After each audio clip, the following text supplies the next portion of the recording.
کتاب میں ہے، بہت زیادہ ہوگا کہہ دیں گے بھی فلاں کتاب کی فلاں جلد میں اعلیٰ حضرت علیہ رحمہ سے آپ کوئی بھی مسئلہ پوچھیں اور مسئلہ پوچھنے کے بعد پوچھیں گے حضرت ریفرنس دیں گے آپ کوئی، تو اعلیٰ حضرت کتاب بھی بتاتے تھے، جلد نمبر بھی بتاتے تھے، صفحہ نمبر بھی بتاتے تھے، اور صفحے پر کون سی لائن میں وہ مسئلہ لکھا ہے وہ لائن بھی بتا دیا کرتے تھے۔ تو یہ اعلیٰ حضرت کا کمال تھا۔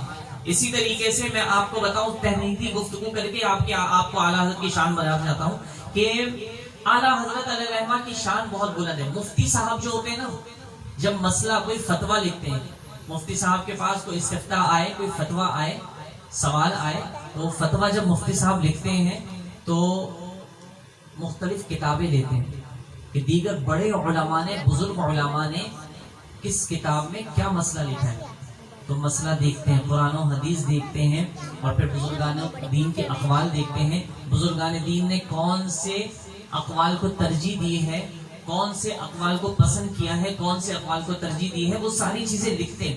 مطلب ایک فتویٰ لکھنے کے لیے اگر میں کہوں کہ سینکڑوں کتابیں درکار ہوتی ہیں تو یہ غلط نہیں ہوگا۔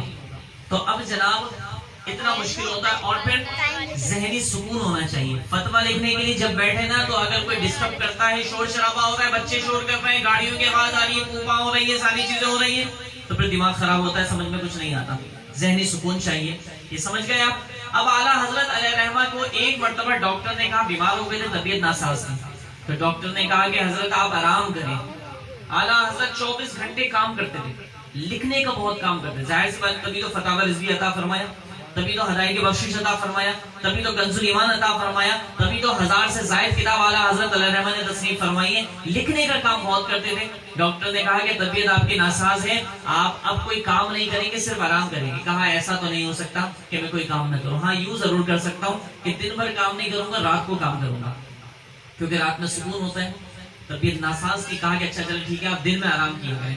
امجد علی اعظمی علیہ رحمہ جو مصنف بہار شریعت ہیں، ان کو پتا چلا کہ اعلیٰ حضرت کی طبیعت ناساز ہے، تو عیادت کرنے کے لیے تشریف لانے لگے۔ تو آپ کے ایک ساتھی تھے، وہ بھی کہنے لگے کہ تم اعلیٰ حضرت کے پاس جا رہے ہو عیادت کرنے کے لیے، تو لہٰذا مجھے بھی لے چلو، میں بھی دیکھ لوں گا۔ کہا کہ اچھا چلو ٹھیک ہے۔ اعلیٰ حضرت کے پاس گئے تو اعلیٰ حضرت اپنے چارپائی پر لیٹے ہوئے تھے، اور آپ کے چاروں طرف آپ کے 6 شاگرد موجود تھے۔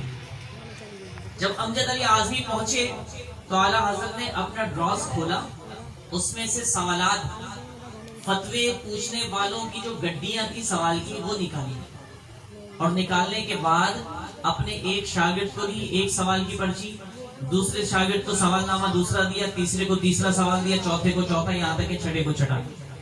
اب جناب اعلیٰ حضرت علیہ رحمہ پہلے سے سوال پوچھ رہے ہیں، ہاں بھائی کیا سوال لکھا ہے ایسے بتاؤ۔ پہلے نے سوال پڑھا، دوسرے کا سوال سنا کہ تم بتاؤ کیا سوال ہے، دوسرے کا سوال سنا، تیسرے کا